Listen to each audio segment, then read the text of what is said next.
In just a matter of hours, President Joe Biden and former President Donald Trump will meet on stage in Atlanta for the first presidential debate of 2024. You are looking live at the debate stage in the venue right there. Now, we have invited a local expert to come on and talk about the upcoming debate. You're going to notice some changes to the format. We also want to put this moment into some historical context. That's right. Joining us in studio is Mark Feldstein, University of Maryland political expert and also former WUSA 9 journalist. It is so good to see you. Welcome into studio. Thank you. Good Welcome to be back here. to Channel 9. Yeah, well, it's been a long time.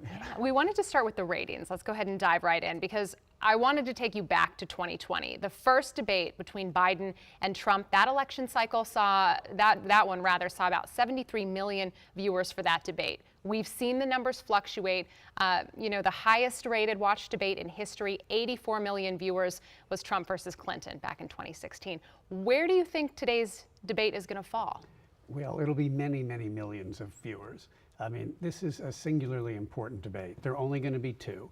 The race is neck and neck. So any shift, no matter how little, in votes really matters in this one. And everybody's going to be watching to see how they do. You know, remember that first debate from the 2020 cycle last year? It was an absolute dumpster fire. If we remember anything, it was that we couldn't hear anything because they were both talking over each other. They put some specific rules in place tonight to prevent that from happening. What can you tell us about that?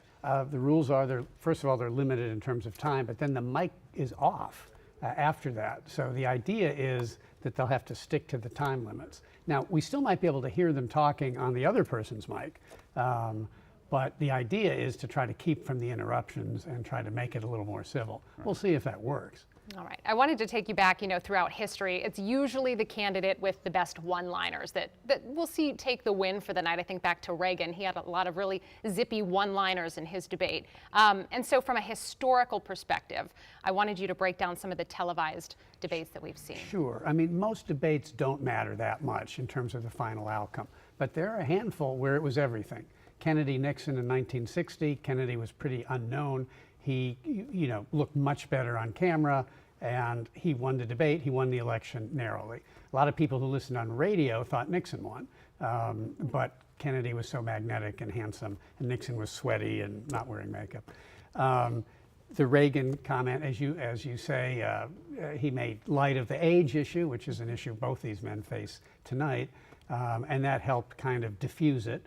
There were a few others, Jimmy Carter and Gerald Ford. Ford made an ill-advised comment about Poland not really being under communist control. That cost him some votes.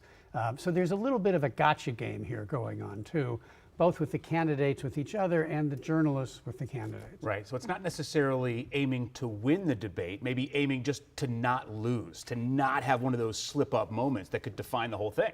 Right, and maybe to trip the other guy. Yeah. Now let's talk about what each candidate has to do maybe to be declared a winner, right? So listen, we know right now, we can look into our crystal ball and say 40% of America is going to say Joe Biden won, 40% of America is going to say Donald Trump won.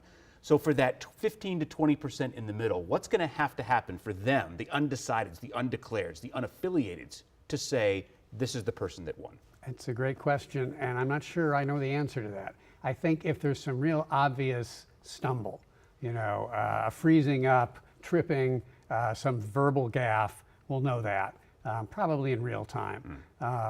Beyond that, a lot of it's just sort of atmospherics and imagery and debatable, and that's, again, why it's so hard to call. I'm really curious, Adam's talking about, some of those people who are undecided, who haven't made up their minds. Do you think that people are so turned off at this point that maybe we could see one of the lowest rated presidential debates?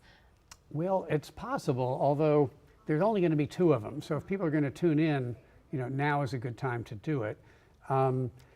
But you're also going to have people who are tuning in who are disproportionately for the base of one or the other. The people who are in the middle, the people who are disgusted by it all, may not even watch. Sure. Yeah, I think one of the interesting things is going to be so much is going to happen between now and November. Right. Are people that pull the lever in November even going to remember what happens tonight? And so that'll be an interesting polling question down the road. But that's going to bring us to our time. Mark Feldstein, we appreciate your time. Thanks so much for coming in. Great to be here. Yep.